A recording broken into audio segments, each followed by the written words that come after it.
Back here on CBS Sports HQ, we are previewing a huge matchup in college football that is on deck. We have Ohio State and Penn State. It is a top 5 matchup, and both of these coaches struggle against top 5 opponents, both looking for a win, both looking to break through, and it is all part of the whole new Saturday tour. That is our guy, Josh Pate, and we're going to welcome Josh Pate on. Josh, we know you are a busy guy. This whole new Saturday tour has you jet setting literally all over the country. We talked about your flight path last week. You're going to be there for this game, and the big news here, Pate, is Drew Aller. He's going to be a game-time decision, dealing with an injury, and we know that Penn State could certainly use him because James Franklin, Penn State, that record against top 5 opponents isn't great. So isn't 80% Drew Aller good enough to get this win over Ohio State? Or if it is Bo Pribula, are they just in trouble, in your opinion? I don't think they're in trouble with the backup. Okay. There's a weird thing that happened last week. So you remember LSU goes to Texas A&M, and I promise you I'm going somewhere with this. LSU goes to A&M, and everyone, including me, is like, man, if A&M wins this game, Connor Wigman's got to come through. Well, Connor Wigman was terrible, respectfully. And they bench him. Early third quarter, LSU's up double digits, and in comes Marcel Reed. And the thing about the offense, Jacqueline, is it just kind of starts to click, click, click, and you're watching saying, this is not supposed to happen this way. But I think what happened there and what could happen this Saturday is it just so happens the backup quarterback's skill set matched the wheelhouse and the comfort level of the new offensive coordinator a little bit more than anyone anticipated. Now, down in College Station, it's Marcel Reed fitting into Colin Klein's system. Here in Happy Valley, and here Saturday when Penn State welcomes in Ohio State, you've got Andy Kotelnicki, who is a new coordinator up there. He came there from Kansas last year. Had Jalen Daniels out at Kansas. They did big things. Notice how they've dropped off without Kotelnicki, by the way. So we watched something very similar, honestly. Penn State against Wisconsin, they're down, and their starter goes out. The backup comes in, they come from behind, they end up winning pretty comfortably. I thought it was a huge win for that program, for that team that probably got overlooked a little bit because of the whole it's just Wisconsin syndrome that we tend to have in college football. But I actually think there is a world, not long-term, but maybe in a one-off scenario where the backup quarterback puts them in just as good a position as the starter would. And that's no knock on Drew Aller, because you and I have spoken about him many times. I love Drew Aller. But no, it doesn't dampen my hopes for Penn State at all. Pate, I know you know I'm a Florida Gator, and you had to bring up the backup quarterback situation with Texas A&M because I know it firsthand from this season, so I don't appreciate it. Let's circle back to James Franklin because, as mentioned, 1-12 against top 5 opponents. Is this the moment he finally breaks through? I think it's his biggest moment. It's definitely his biggest opportunity. You know, he's got that stat up there where he's almost or near perfect against the rest of the Big Ten, and he's, as you see on the bottom of the screen, he's 1-12 versus top 5s and hasn't beat Ohio State in a long time, hasn't beat Michigan in a long time. Well, normally people call him overrated because of that, and I'm always the one over there in the corner shouting, no, he's not overrated. To be overrated, you have to be losing to teams rated below you. He's only losing to teams rated above him. Well, it's funny if you look at the AP this week, which was largely a disaster of a poll, but if you look at the AP poll this week, Penn State's ahead of Ohio State.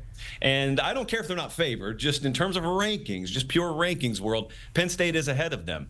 And Ohio State looks very vulnerable. Ohio State is already bled. They've already lost. Their left tackle is out for the year. They've suffered big-time attrition on the offensive line. That's already a weak point of that team. And you take them and you insert them into next to Autzen Stadium, or maybe including Autzen Stadium, what will be the loudest environment they play in all year.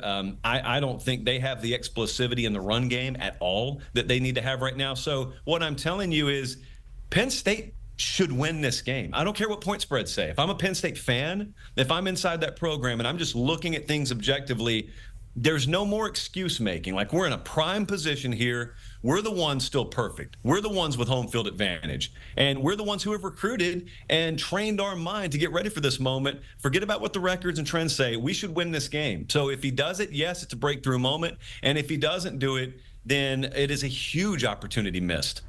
Okay, and James Franklin, he's not the only head coach that struggles against top 5 opponents. Ryan Day is in that same group as well, same category. Also has a losing record in that spot, and we're always talking about him getting over the hump and getting to a title and all of that. But who needs this more? Who needs to break through that top 5 opponent narrative more? Is it Ryan Day or is it James Franklin?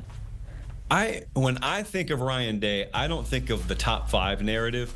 I think of the big game narrative. I guess that's one and the same, so I guess that's a little redundant. But I just think of the 3 Michigan games the last 3 years.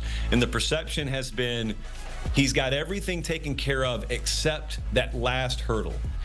Well, ironically, this year, it doesn't look like that'll be much of a hurdle for them to clear come season's end. I still got to play the game.